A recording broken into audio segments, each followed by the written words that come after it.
नमस्कार मित्रों, जय जोहार, जय हिंद। आज मैं डॉक्टर अचल कुलस्ते फिर हाजिर हूँ आपके साथ। महान गणराज्य गणमंडला के अंतर्गत गोंडवाना के महाराजा संग्राम शाह के वंशजों, महारानी दुर्गावती के वंशजों के बारे में चर्चा करने के लिए, जानकारी साझा करने के लिए ऐतिहासिक तथ्यों के साथ आज जो है पराभव काल के 7वें राजा नरेंद्र शाह की चर्चा करता हूँ, जिन्होंने 44 वर्ष शासन किया। 1688 से लेकर 1732 तक गढ़मंडला की गद्दी पर विराजमान रहे। गढ़मंडला राजवंश में फिर एक बार इतिहास दोहराया गया। बालक वीर नारायण के बाद 57वीं पीढ़ी 57 पीढ़ी में अवयस्क पुत्र बालक पुत्र को राज तिलक करना पड़ा। पिता केसरी शाह की हत्या के बाद दीवान राम किशन वाजपेयी मात्र 7 वर्ष के नरेंद्र शाह को राजा घोषित कर दिया, जिससे हरि सिंह ने विद्रोह कर दिया, जो इनके चाचा थे, इनके पिता के चाचा थे। और इन्होंने इनके विद्रोह के बाद उन्होंने नरेंद्र शाह को राजा मानने से इनकार कर दिया। मुगल सल्तनत और दीवान के निर्णय जो है जनता के बीच में मान्य थी, प्रजा के बीच में मान्य थी। नरेंद्र शाह को ही राजा स्वीकार कर रही थी प्रजा, परंतु इससे हरि सिंह क्रुद्ध होकर रामनगर मंडला के किले पर हमला कर दिया। नरेंद्र शाह की रक्षा के लिए प्रजा की भीड़ उठ खड़ी हुई। हरि सिंह प्रजा के भीड़ द्वारा मारे गए। अब गढ़ा भी नरेंद्र शाह के अधिकार में आ गया। उधर हरि सिंह के मरने के बाद उनका पुत्र पहाड़ सिंह मुगलिया फौज में नौकरी कर दिया। गोलकुंडा के युद्ध 1687 में पहाड़ सिंह की बहादुरी से खुश होकर औरंगजेब ने उसे सेना में एक बड़ा ओहदा दे दिया, अफसर बना दिया। नरेंद्र शाह बाल्यावस्था के कारण हमेशा खतरों से घिरे रहे। मुगलों मराठों के दबाव के साथ घरेलू झगड़ों से भी निपटना पड़ा। पहाड़ सिंह के मुगल फौज में शामिल होने के कारण इनके पर खतरा हमेशा मंडराता रहता था, जिसे सुरक्षित रखने के लिए मंत्रियों ने गंगाधर भट्ट को, पुराणिक जी थे, उनको दिल्ली भेजा, जहां धमौनी, हाटा, शाहगढ़, गढ़कोटा, मड़ियादव 5 गढ़ औरंगजेब को उपहार में देकर के नरेंद्र शाह के नाम से पट्टा लिखवाया गया। परंतु इसके बाद भी नरेंद्र शाह सुरक्षित नहीं रहे। पहाड़ सिंह ने इस्लाम अपनाकर गढ़मंडला पर राज पाने के लिए निवेदन किया। औरंगजेब ने एक सैनिक टुकड़ी देकर हमला करने का आदेश दे दिया। जब मुगल सेना दुधी नदी के पास पहुंची तो मंडला में एक खबर मिल गई। उस समय अहमद खान नामक अफगान योद्धा राजा का दीवान हुआ करता था नरेंद्र शाह का, जो 700 सैनिकों के साथ पहली बार नरेंद्र शाह के नेतृत्व में मुकाबला किया। मुगल सेना नायक मीर जैना, मनीउल्लाह, पहाड़ सिंह तीनों मारे गए। आदिवासी तीरंदाजों के सामने मुगलिया तोपें एक बार फिर फेल कर गईं, एक बार फिर असफल साबित हुई। नरेंद्र शाह की ये जीत कुछ ही दिन शांति दे सकी। पहाड़ सिंह के मुसलमान बने 2 पुत्र अब्दुल हाजी, अब्दुल रहमान मुगल सेना का नायक बन गए थे। वे कुछ दिन बाद दक्षिण से लौटती मुगल सेना लेकर के हमला कर दिया।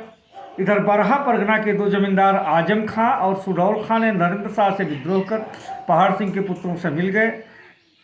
इस समय गढ़ा के अनुभवी और बहादुर सेनापति अहमद खां भी मर चुके थे। अब कोई से योग्य सेना नायक नहीं था बहादुर इस तरह का। फिर भी मुकाबला हुआ। गंगाधर भट्ट मारे गए। रामकृष्ण वाजपेयी राजा नरेंद्र शाह को बचाकर भाग निकले। ओरछा जाकर कुछ फौज मांगा। देवगढ़ के अपने बहनोई राजा वक्त बुलंद से मदद मांगी। वक्त बुलंद ने सेना भेजी। सिवनी में बड़ी लड़ाई हुई। सुडौल खां मारा गया। आजम खां भाग निकले। जो गंगई खजूरी में फिर मोर्चा लिया गया, जहां फिर लड़ाई हुई। इसमें अब्दुल हाजी, अब्दुल रहमान, आजम खां तीनों मारे गए। मुगल सेना को भारी नुकसान उठाना पड़ा। अंत में मुगल सेना भाग निकली। जब लड़ाई में नरेंद्र शाह का राज तो बच गया, लेकिन कई राजगृह खोने पड़े थे। घुसौर, डोंगरताल, चुरई 3 गढ़ अपनी बहन मानकुवरी को उपहार के बहाने देवगढ़ को दे दिया। बहन मानकोनी का विवाह देवगढ़ के राजा बख्त बुलंद से हुआ था। बख्त बुलंद भी नागवंशी गौड़ राजा थे, जो कूटनीति के तहत औरंगजेब से बचने के लिए भक्त बुलंद से अपना नाम बख्त बुलंद रख लिया था। हालांकि धर्म, व्यवहार, खान पान सारा कुछ जो है गौड़ संस्कृति के अनुसार हुआ करता था। इसी वंश के राजा जटवा ने नागपुर को बसाया है। नागवंश के नाम पर नागपुर शहर बसाया था। इसके अलावा गढ़पहरा, इटवा, रहली, खिलमासा, दमोह भी खोना पड़ा इनको, जिसे पन्ना वाले छत्रसाल को मित्रता में उपहार के बहाने देकर सहायता लेने के लिए चुकाना पड़ा। नरेंद्र शाह को अवयस्क समझकर चारों तरफ से गढ़मंडला को हड़पने की साजिशें उस समय चल रही थी। इसलिए एक बार फिर नरसिंहपुर बारहा के जागीरदार आजम खां और चौरई के जागीरदार लुंडे खां ने पिछले युद्ध में नरेंद्र शाह की सहायता के बदले नर्मदा के दक्षिणी भाग को हड़पने के लिए विद्रोह कर दिया, जिसे दबाने के लिए बख्त बुलंद ने फिर सेना भेजी और दोनों जागीरदार मारे गए। इस तरह नरेंद्र शाह का राज बचाने के लिए, नरेंद्र शाह को अपना राज्य बचाने के लिए दूसरों से सहायता लेने में 13 गढ़ खोने पड़े। शासन के 31 वर्ष में विद्रोह और हमलों से निपटने में नरेंद्र शाह को 1719 से 1700 तक ये 34 वर्ष के हो चुके थे। इस समय मुगल सल्तनत कमज़ोर हो रही थी, मराठे उभर रहे थे। मुगलों की सारी शक्ति उत्तरी राज्यों कंदहार, सिंध पर लगी हुई थी। इसका लाभ उठाकर दक्षिण में मराठे भी विस्तार करने लगे थे। परेशान होकर 1719 में मुगलों ने मराठों से एक संधि कर ली और इस संधि में गोंडवाना, हैदराबाद, कर्नाटक राज्यों को मुगलों ने मराठों के हवाले कर दिया। इस समय मराठों के नेतृत्व बालाजी विश्वनाथ पेशवा के हाथ में था, जिसका शासनकाल 1713 से 1720 तक रहा। इसके बाद इसका पुत्र बाजीराव 27 अप्रैल 1720 को पेशवा बना, जिसने इलाहाबाद के मुगल जागीरदार की लड़ाई में पन्ना के राजा छत्रसाल की सहायता की, जिसके बदले राजा छत्रसाल ने बाजीराव को अपने पुत्र जैसा मान लिया। इस संबंध से बाजीराव बार बार पन्ना आने जाने लगा था। छत्रसाल के दरबार में एक नर्तकी रहती थी मस्तानी। बार बार आने जाने से नर्तकी मस्तानी से बाजीराव का प्रेम हो गया, जिसे यहाँ से लेकर पूना गया और पूना जाने के बाद चित्पावन ब्राह्मणों ने उसका काफ़ी विरोध किया। इन घटनाओं के समय नरेंद्र शाह को फिर एक लड़ाई लड़नी पड़ी। रतनपुर के कलचुरी राजा राय सिंह ने मंडला पर हमला कर दिया। वासुदेव वाजपेयी हजारी खां के नेतृत्व में लड़ाई हुई। इससे रतनपुर में विजय हासिल हुई। रतनपुर मंडला का हिस्सा तो हो गया। राय सिंह को गिरफ्तार कर मंडला लाया गया।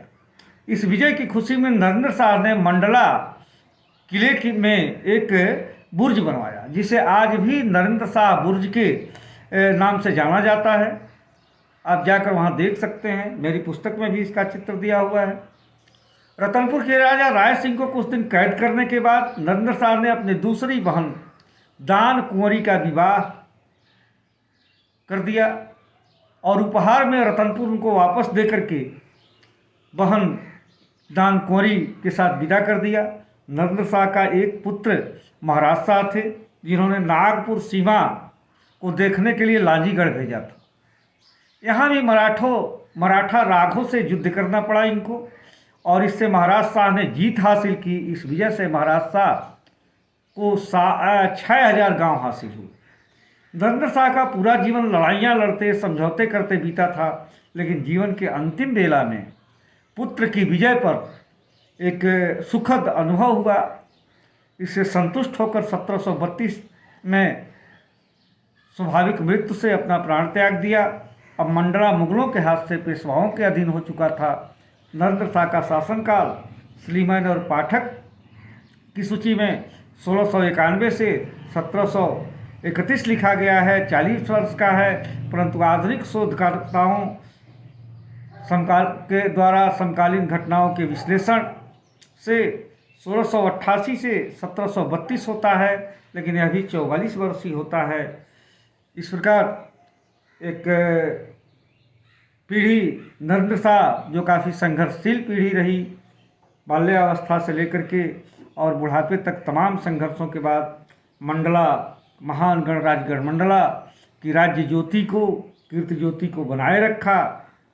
और इसके साथ नरेंद्र शाह, राजा नरेंद्र शाह, महाराजा संग्राम शाह, महारानी दुर्गावती के वंशज नरेंद्र शाह को मैं नमन करते हुए आज का संवाद, आज का भाषण समाप्त करता हूँ। जय जोहार, जय हिंद।